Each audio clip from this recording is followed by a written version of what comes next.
stuff that gets us fired up is this idea of collective intelligence. Are you kidding? It's so fun.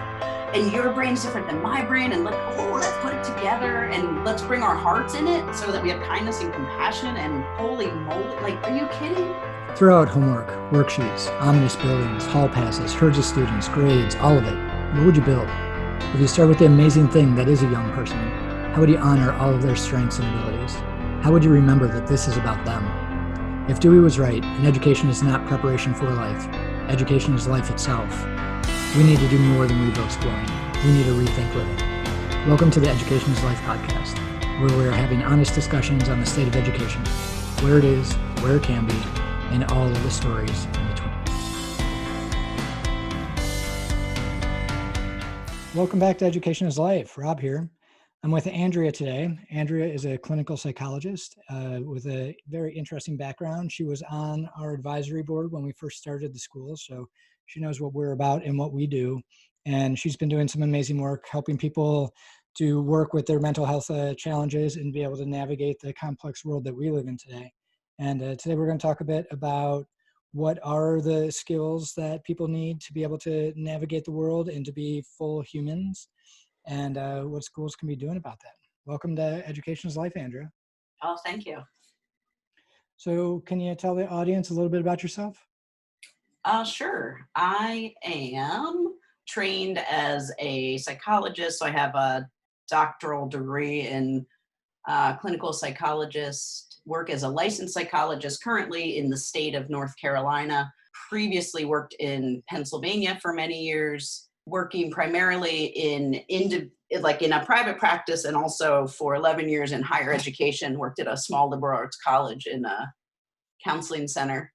And now work part of my time, kind of have done the spread. Now I work part-time in private practice, so just outpatient, people come to me. And also a couple of days a week in long-term care facilities and physical rehab. So I've kind of gone the other, to the senior kind of the world of senior and geriatric world, which has been really interesting. So. It's definitely been interesting to watch you from afar and see kind of how you progressed through and done the different things. And you've certainly been a lifelong learner. What was your educational path like? Went to public school my whole life. Was fortunate enough to really love school. It kind of worked for me. My learning style worked great with the way they were teaching, and maybe also lucky that I really happened to have the good fortune of growing up in a place that had wonderful public education.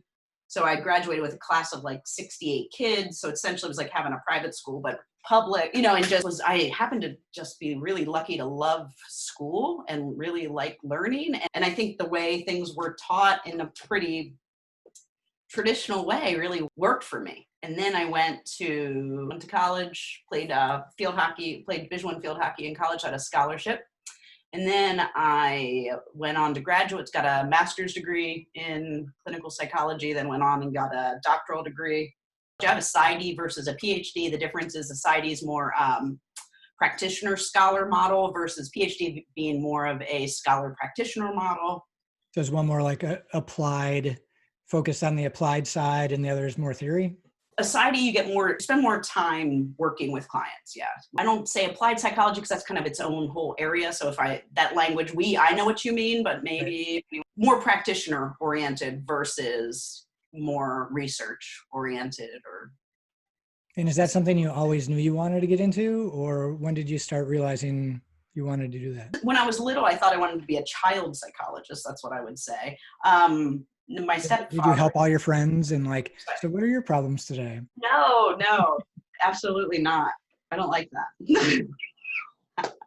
No, I love people, but no, I was always the kind of the person, if I go to the laundromat, I'm going to be there for a long time and people are going to talk to me. You know what I mean? That basic kind of, I think I might make people feel like it's okay. It's a little safe to talk to me, hopefully. But I wasn't really seeking. I wasn't Lucy or whoever, I didn't have my little stand and tell me about, I think I just always knew I was going to do something in the helping profession. My whole family is actually in the helping profession one way or another. So my dad did work with his hands, so it's build stuff or you help people. When you were working with college students, these were relatively privileged students for the most part, if I remember correctly. You're correct. What types of challenges were they having for the most part? Like what was kind of normal issues that they were running into and looking for someone to help them with? Interesting, because when I first started at the college from when I left, and this was just I was there 11 years. There was a big difference of the beginning issues, and then what was, towards the end of my tenure there. And, beginning, it was really more like issue, like stuff that you would almost stereotypically kind of think of in college, like some roommate problems, some breakup, some problems of living and transition and adjustment. And the longer as it went longer, like it got, it was much more, which I was prepared to do and it was fine, but the acuity was real. It was like many more people with real serious mental illness and just anxiety. Oh my, I just watched in that time the anxiety level of our students and depression just rise. And I'm sure it coincided with what was going on everywhere. But when was that 11-year period? That was started in 2004 to 2015. Okay. I think. And 7 years. Yeah. Math, really good. No one said there'd be math today. It was well, that was never an option.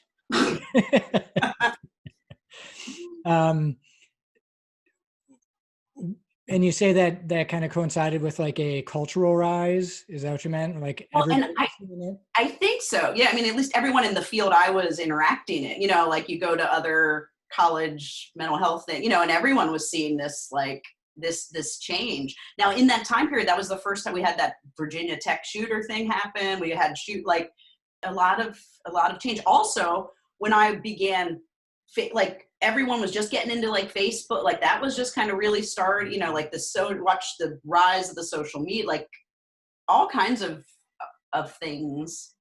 I really feel like there was just so much anxiety for everyone. A lot of high expectations. And was it pressure to perform at school? Yes, a lot of pressure to perform, I think, and a lot of people coming ill-equipped for kind of the skills needed to be resilient, because not everyone, of course, then I'm saying this because then there were some, of course, we have some students that like, holy moly, like so fully, totally resilient. And not unique to our students either. There's still, even the ones that are struggling, of course, it's just, where they began. But a lot of the struggle we saw came from parents who were so well intending, who just really set their kids, really gave their kids the message that they weren't capable by giving them the everything, and make, give, so much pressure about them needing to achieve and needing to go to a selective liberal arts college. And if you went to the college I worked at, you probably really didn't get into an Ivy League school. So, some, when they got there and it was their number one, but a lot of kids, it was that type of, I've already failed, I tried everything. I'm already a failure. Now what am I going to do? And pull out of that hole. Did anybody get to the like learned helplessness type edge of place, or it wasn't that far for most people?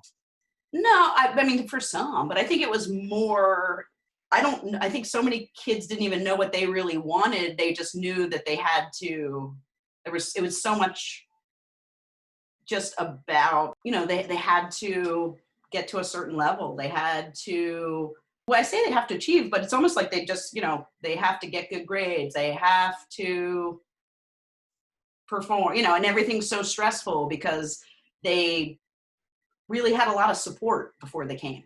Yeah. A lot of support. So a lot of smart, really, intelligent kids, but had a lot of, came from some backgrounds that really provided them a whole lot of kind of getting out in front of them and making sure that there weren't many problems, because failure really was not an option. A lot of people that really came from fixed mindset, quite honestly, families that had fixed mindsets, not from a bad place, but from this idea that a fixed mindset was the only way to achieve, like that their kid had to, failure was not an option, instead of thinking like, oh, well, yeah, let's grow, we're going to learn from everything. Everything's it's a race to nowhere. And we're just kind of evolve, we're just learning and growing.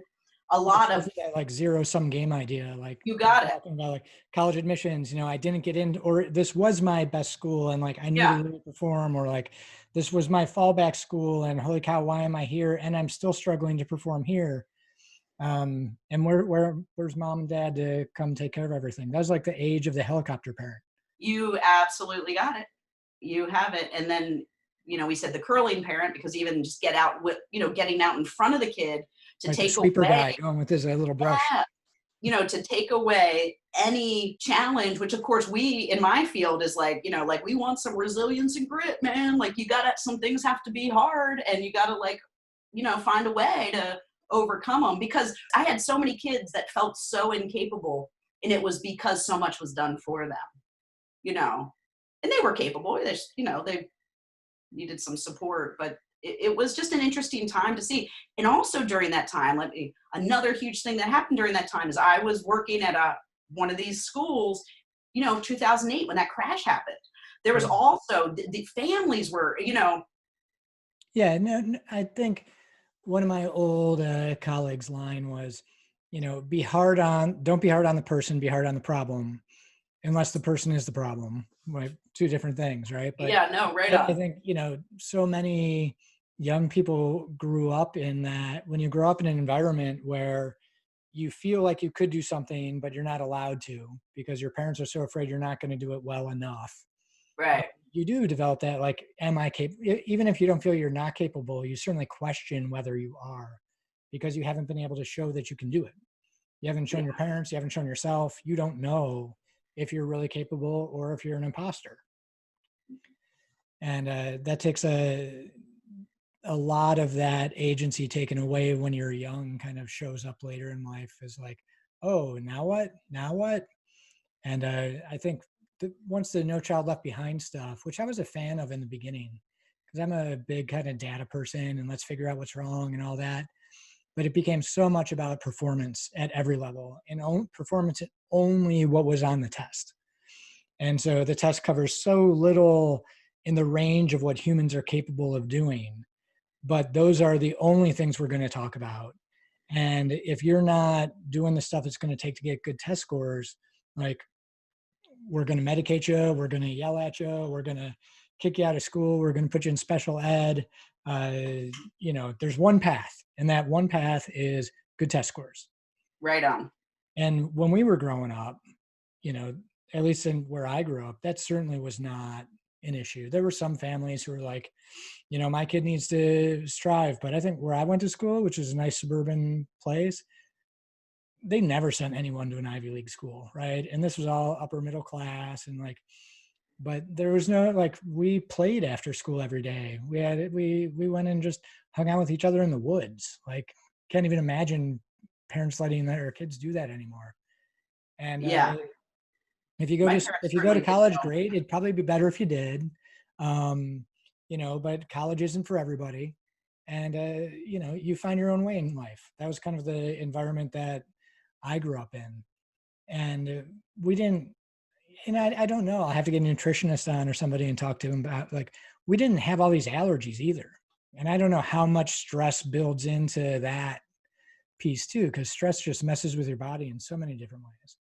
But now I'm rambling, and no, but I think what you're talking about is absolute. Like, that's it. Like, where did all this stress come from? And I think it just so happened the environment I was working on, it was clear that there was a lot of stress, a lot of expectation that we're going to succeed, you're going to go, you're going to all the way, because there was an expectation that then, especially we saw it, in 2008 when everything crashed, like, people weren't getting these great jobs right out of college and all this stuff. And there was, well, then we had a lot of fear, but I just think we did see this, people just kind of hungering for approval or a grade instead of just a passion for learning. Some people totally had the passion for learning, of course, but it was this system of, or we saw so many people that had been kind of placed in these pressure cookers and expectations of, just kind of getting like siloed, but just like you said, kind of like the people putting, it wasn't, I don't even know what they wanted. I don't even know that they were allowed to think about what they wanted because they were just told, this is what success is. You're going to go to this good school and you're going to get a good job. And you're going to make a lot of money. Yeah. Here's the path you need to be on. Yeah. This is what we do or what you're going to do. And you don't have a lot of choice in terms of what do you want to learn about? What do you want to be able to do? How do you become more you? It was like what you are is a player in this game, and you need to get your A's and your gold stars and get to the right college and get the right job and make a lot of money. And then, I don't know, I've earned my gold star. Now you figure out what to do. And it was interesting because it was kind of counter to where it was a liberal arts college. So the educator, was into and I love that idea. Like, it's totally like, I wish everyone could have whatever education they want, but certainly this idea of like, let's fully educate the person. I love that. Like, but it wasn't, it's like, but people weren't thinking that if you could do that, you could then find, it was like, well, but what's going to be what's next? Where do we go from here? Exactly. What's next? I'm glad you got this awesome, very expensive liberal arts degree in history, but now what are you going to do? Right. Because I didn't spend my whole life helicoptering you for you to end up back on the couch. You got it. Yikes.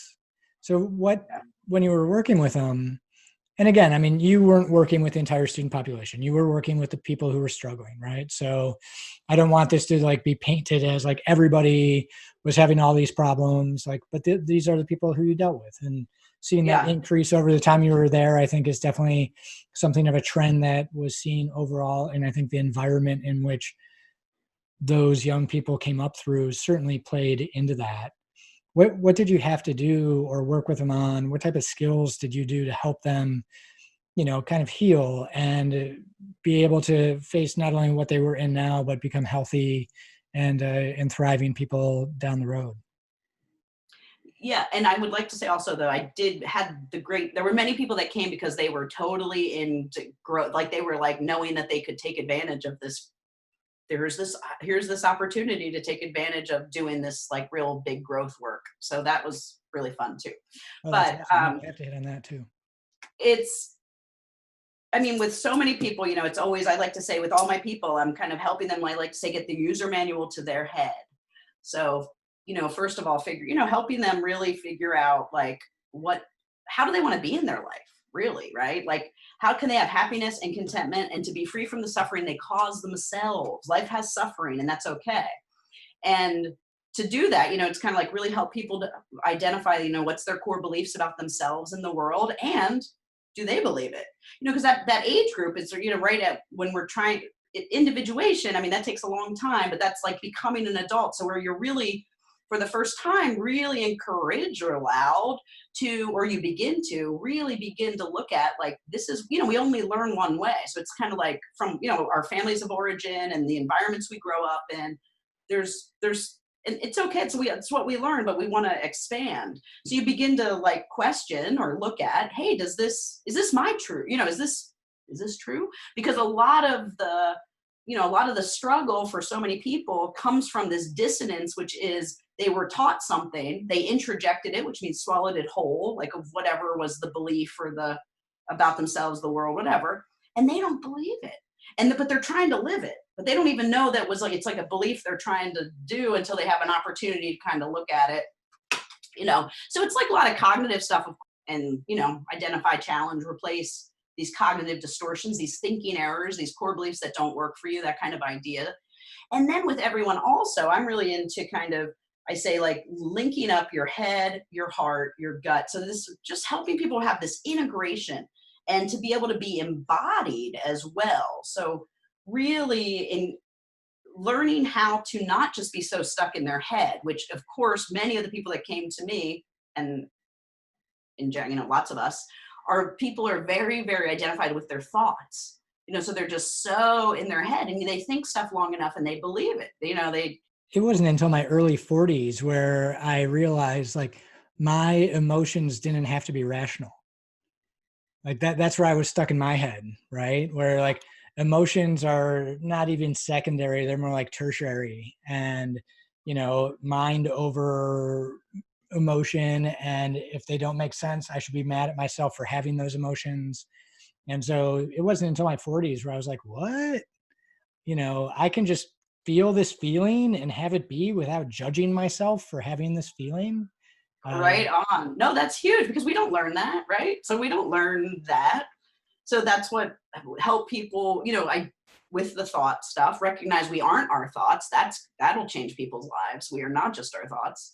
And learning how to feel feelings, to how to feel them, and also not to get washed into them, but to be able to observe them, right? Create the space, I like to say, a space between a stimulus and a response. We practice this pause so that we can be responsive instead of reactive. That helps us in every area of our life, right? So it's also this and to do that, we practice so that I help people increase their spaciousness, essentially, right? So we just get bigger and recognize we're more than just our thoughts, we're more than just our feelings, but we're allowed to have, like, it's kind of like whatever's there is there to be felt. Like you teach people how to be with how to feel it, which is so, a lot of times we'll use a practice called a rain practice, which is like you recognize the feeling, you allow it. The A is you allow it. So like RAIN is the acronym. Recognize it. A, allow it. So you're just like, say yes to it. And that's what most people never get to. We never really do that. We recognize a feeling. We say, no, I don't like it. It shouldn't be this way. I'm not supposed to feel this way. This is bad. I don't like anger. I don't like whatever. I'm a failure. I'm a blah, blah. A is say yes. We allow it. We say yes. The I is investigate it. So you investigate not only what am I thinking, but where do I feel this in my body? And then the N is you kind of try to non-identify with it and nurture yourself. So it's kind of like this allowance of, hey, we can feel all this stuff. And which is so great because you just think about that. We're just kind of, either like peeling, it's all just peeling like layers of an onion or this blossoming of a flower. I like to think too, it's just kind of like, just keep opening it up, keep opening it up. And the more that we can help people do that, then it allows them to live in this very precious moment that we have never been in before, right? This is where the magic's at. We have never been here before. And how can we clear off this plane of possibility to let new things emerge? But if we're always carrying our old stuff into this moment, we're spiking that plane of possibility so that we are limiting, what could be. So it's kind of like helping everyone kind of get this user manual to their head, as well as learning how to really be with feelings and learning a lot of skills of managing our nervous system, which is what, we're at a time where we have a lot of emotional inflammation, a lot of time that it's not that everyone has PTSD, but a lot of people are walking around very like, their sympathetic nervous system is activated. So it's that fight, flight, freeze stuff that you hear about. And there's literally skills we can do to just tap that down, which increases the likelihood of us being able to be more spacious, to be more receptive and less reactive, and to let something be new, which is of course what we want to do in education, right? Like ideally, like we want new things to emerge. Yeah. So at Greenfields, that's something that we do is try to get them used to sitting with themselves and get that, like, what do I feel like? The body scan type pieces, some of the other mindfulness, sit with your emotions. We did we did this one piece that your emotions are like farts with the younger kids because they just find like anything about farts funny. Yeah, me too. But like sometimes it's just like a little fart, like a little beep, and it's not a big deal. Sometimes it's like silent but deadly. Sometimes I love it. Drop your fart all over across the room and impact everybody else. So it's just like the way in which you interact with your emotions is so important, not only for your own well-being, but in your relationships with others. And building, as you call that pause in between like stimulus and reaction, is where so much of your ability to be in the moment come from. versus just hitting it with all your habits that you've just always done. And I think, you know, right now we're living through the pandemic as well as the Black Lives Matter protest. And I think so much of that is folding into some of my thinking right now anyway, is like a broader pause that is bigger than just about my moment, but a bigger pause of like, okay, let me really take the time and feel what other people are feeling or could have been feeling that I never felt. And like expanding our emotional understanding of the world, I think is what's really being asked of us right now. In a way that it hasn't before. We've been allowed to kind of ignore, dust off, you know, look and do our part that we felt, well, hey, we went to the soup kitchen and we did, you know, We've been so allowed many to. good people. You and I have, Yeah. because of our, yeah. No, but Yeah. I hear it is this holding space, but it's also that same idea of, can we let something new emerge? Can we pause enough to let something new come forward? Can we be quiet enough to hear, listen to people that we've not given, enough space for us to listen to?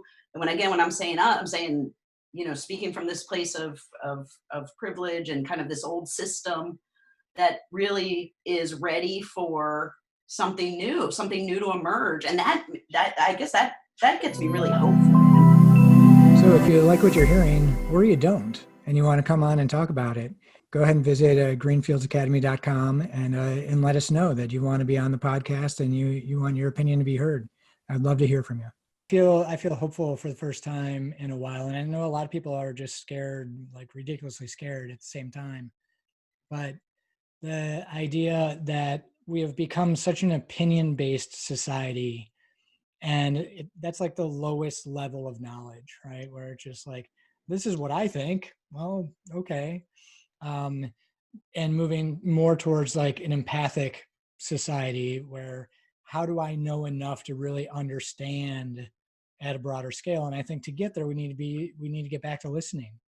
And we have not worked on listening as a culture in a very long time. And when you think about it, like from an authoritarian standpoint, I didn't mean to be that strong language, but like whether it's authoritarian parenting or very hierarchical teaching, like there's always someone who knows more who's just telling us what we should know.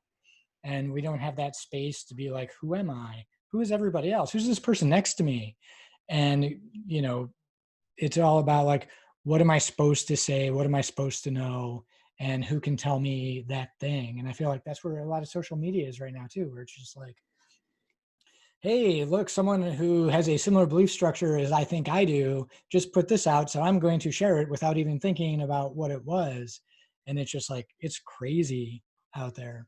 Yeah, when the pause is more important than ever too. Just speaking of, I mean, there's so many things in what you just said, but you know, it's like there's never been a more important time to have discernment. The discernment could only come from a big pause. The big pause is exactly what no one's taken unless they're making it intentional, right? So unless we are intentionally creating that pause and realizing the importance of it, like, because we just are getting so, bombarded. Our brains, we are not meant to have this much nonstop, blah, blah, blah, blah, information. My doctoral, most of my degree was just about how to be a good consumer of research, really.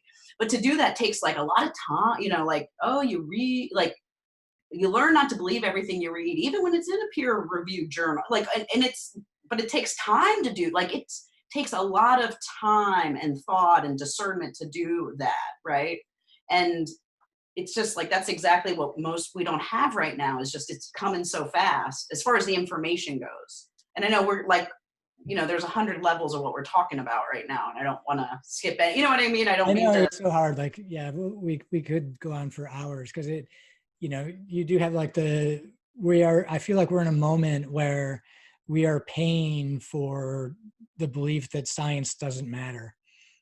And, it's like everybody can have their own opinion about, well, I don't think you should wear masks, or I think I should wear masks, or I don't think social distancing is important. And it's like, there's research, there's science, people have tested this, right?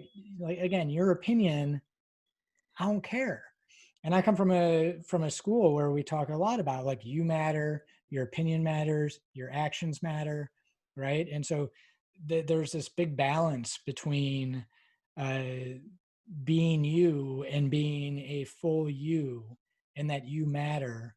But just making up stuff doesn't make you special, right? It's not like you're not right just because you matter. Yeah, no, right on. Yeah.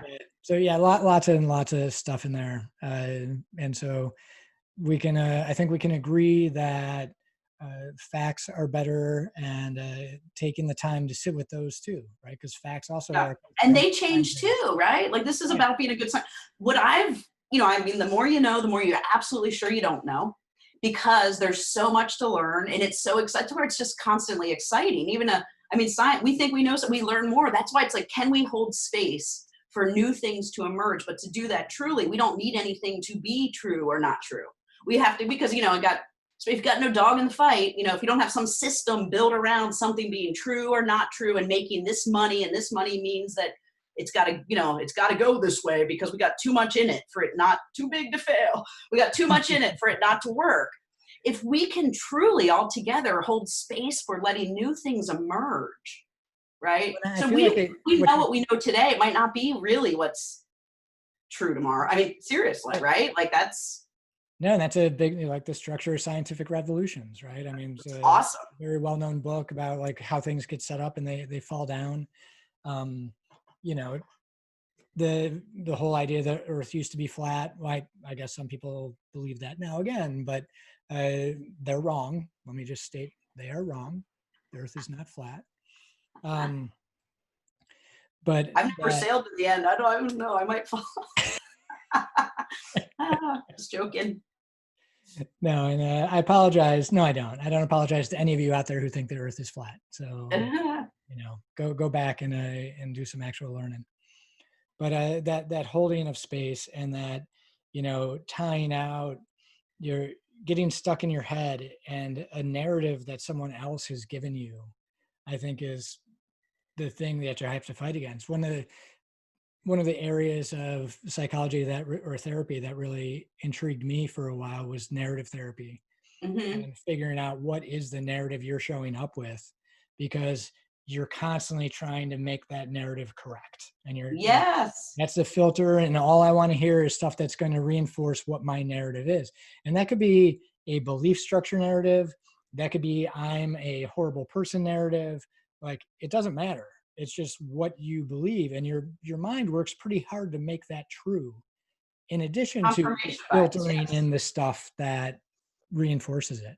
Yes, it's bad. It is in fact bad science, because you start with a hypothesis, but you collect only the evidence that supports your hypothesis. You ignore everything else, and you think you have yourself a fact. Like, but yeah, people do that intrapersonally within themselves, and they do it in so many ways.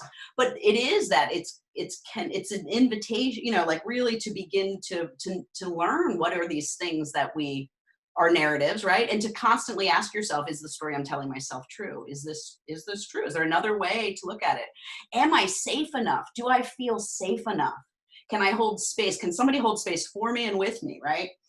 That I am allowed to like look at that, like maybe it's not true, like, but we're always looking for safety, control, and approval. Those are kind of our survival mechanisms, right? And so a lot of times to do that, it kind of feels like it's such a paradigm shift rather, you know what I mean? Like Mhm. people, well, first of all, sometimes people don't even know what those things, those narratives are, that there's another, that they even have them, right? So you can help people do that.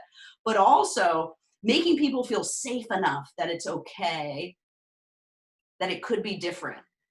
I feel like the culture that you talked about, the environment, and at least like where feel like most of the conventional school is right now is there's always a right or wrong answer. And if Yeah, it's you, binary, huh? yeah, it's totally binary. And if you stray away from that and have a different idea or want to work on something else, that's not allowed, and you get pushed back in. And if you have parents who fall into more of the helicoptering authoritarian style, it's also not safe for you to just give your opinion, to be you, to express what your feelings are. And so a lot of people just have never had a chance to be in a safe, secure environment where they're seen for who they are, right? Yeah.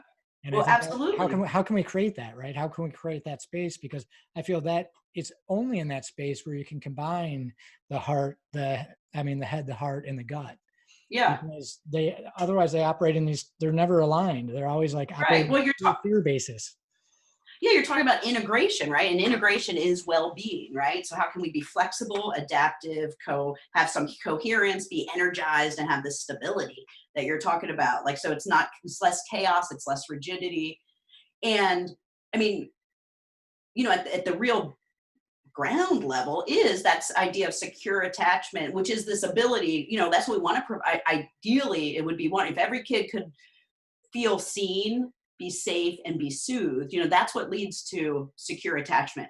Well, there's good research that tells us kids who have secure attachment have the opportunity to have a better prefrontal cortex, which is the last part of our brain to grow. And it's the part that is all about like executive function and uh, also being able to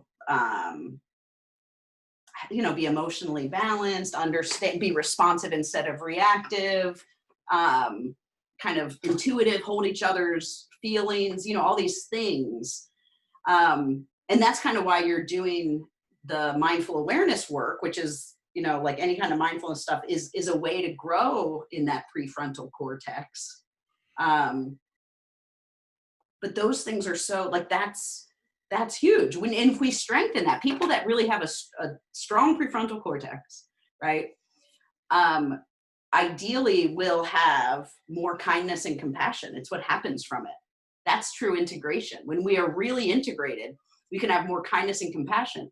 Now, that is not scary if we believe in an abundance model versus a scarcity model, right? If we think there's room for everyone, if I think that ideally I want everyone to work to their greatest good and highest joy, and it does not interfere with me. I want you to bloom and be the best you, man, be the best you, because and you will benefit if I am the best me, whatever that is. I have no idea what that is for you. I have no idea what it is for me.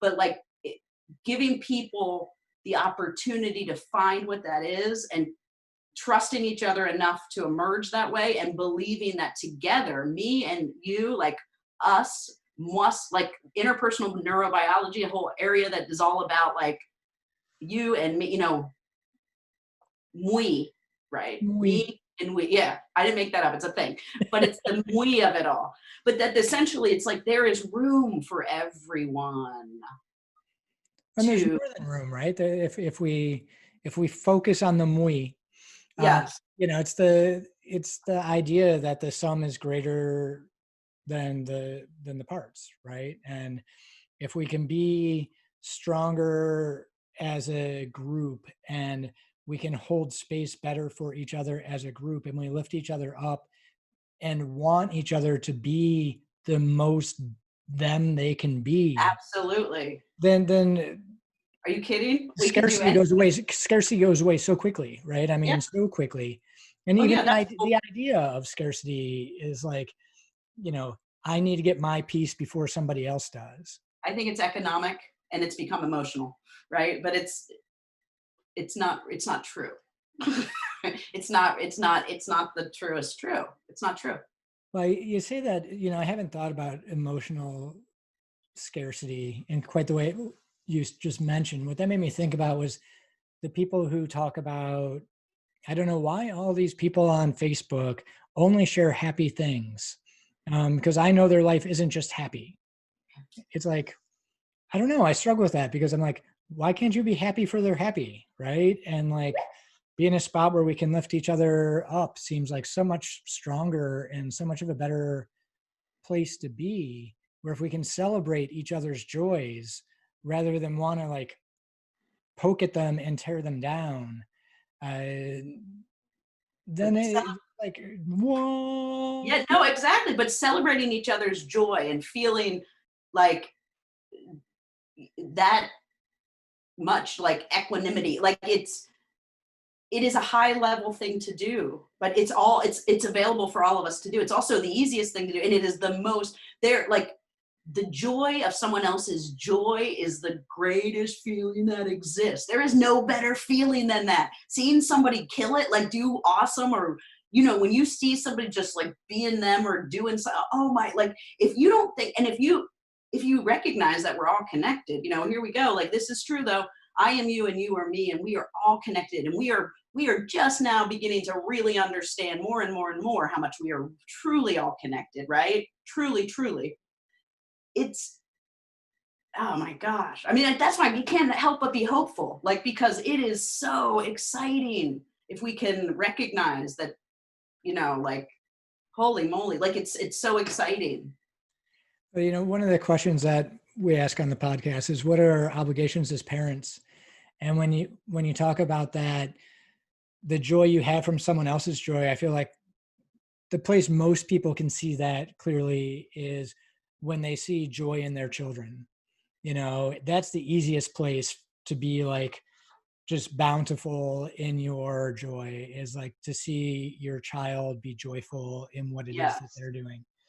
And how can we open that up, right? And Yeah. bring that type of thing. But I want to offer that question up to you. Is I know you're a parent too, but as parents, like, what are our obligations to our children?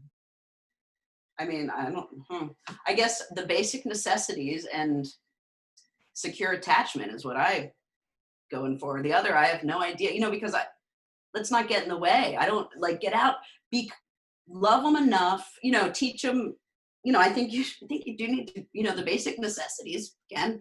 And really, I just think secure attachment is so huge. So that's like making them feel safe and secure, which allows them to go ahead and explore the world, hopefully from a place of compassion and empathy for others and kindness, right? But like to be able to rise above my learning, like please don't let my limits be your limits. Just rise above that, my limited learning, please, in all the ways that I know and don't know. If you're going to try to be me, you've already set a limit, and arguably not a great one. Right, no, go. When just the limits to my learning, the limits to my learning in my limited cultural experiences, you know what I mean? Like there's so much we don't know, right? And I would only hope that they could just keep expanding out from that. I think that's when the curiosity stops, is when you feel like, I know what I need to know. I don't really need to know anything else. And, I think that's a sad place. I think so much of the excitement, or you're afraid to go in to do something you haven't done before, that whole fear of failure piece pops Yeah, up, and so, and the other question that we would normally ask is, what's the purpose of school? But I think, given your background and what you've done, I'd like to change that up a little bit. And, because what I don't can, know the answer to that. it's like the old economist joke, right? Ask 5 economists, the question, and you get 7 answers. I feel like the purpose of school is the exact same thing. And Yeah, I think that's one of the challenges, that if we had more school choice, or if people paused when they were sending their kids off to school, because you're generally choosing their life for them, right? You're choosing 8 to 10 hours a day or more of what they're going to be doing. But everyone just kind of goes with what everyone else is doing. And if we can pause and take in, like, our role as parents is to offer up those things that you talked about, the basic necessities, but also offering up a safe and secure place where people are seen, where they can explore and push the boundaries of their learning and be who they can be. Taking the time to evaluate that and figure out what is right for my child, I think, is a big question. But um, and so the purpose of school, I think, is an important one that just doesn't get asked much, and so that's why I try to push it. But what can school be doing to decrease the stress, the anxiety, the mental health issues that show up later in life? What can we be starting to do in that K-5, K-8, K-12 spectrum, so that by the time they're ready for college or not college, whatever it is they're going to go do and be their adulting, for the horrible phrase that gets thrown around these days. yeah, Um, I hate but that like, phrase. what can schools be doing to help on that path? I mean, I guess I would say just some type of social emotional learning, just integrated in even with the learn, what already goes on. So, like things like you're doing, some of this mindfulness stuff, but not just as like oh, we're doing mindful, but really, I mean, I did like, you said you were like, I didn't learn about, like, it would have been great to learn some emotional regulation skills, when you're lungs, then we can learn better. It'd be great to learn how to integrate our right and our left brain a little bit so that we can have integration. Because if I'm so stuck in my right brain and I'm emotional and I'm physical, your left brain learning when you're coming at me with your trying to talk to me and cool, we're missing, right? So learning how to finding ways to just learn how to integrate our nervous system, right? Like it's a big deal. Our biology is a big deal of what goes on, our brain function, big deal. Just so I guess somehow like this social emotional piece in there somewhere. And I know that there's this, like, oh, what are we going to take away? Let's not take something away. Let's. You and I were talking about your field hockey practices at one point, and I think one of your coaches, new coach came in. So old coach had you doing the old school stuff, running around and doing the laps, and the new coach was like, let's just work harder at our drills and work harder at the stuff we're doing as we learn how to do it, and that will make us healthier, Exactly. stronger, that we need to do. I think that same type of thing is like school is so, because of whenever it was in the 1890s when Harvard said, here are the things you need to do to get into college as a high school student, right? And ever since then, we've been stuck in this, hey, there are these disciplines and they're separate and you need to focus on them. I feel we treat the mind-body relationship in that same type way, where it's like, oh, you have strong feelings right now. Please stop them. We're trying to have class right now. Yeah. Right? Like there's no space to like figure out how to be you. But if we, we do a lot of interdisciplinary stuff and we put kids in tough social situations in terms of working in groups and with deadlines and challenges, and emotions run high. And you know what? That's awesome. And there's some tears, but this is like, okay, you are now experiencing everything. What can we do to honor your feelings and help you figure out how to regulate them? We talk about, because the ages that we're working with now, it's that early prefrontal cortex type piece, right? And we talk about flipping your lid. And so Yeah. if you take and you make a fist with your thumb inside of it, right? And then we kind of throw up the four fingers so you just see the thumb, and that's your amygdala.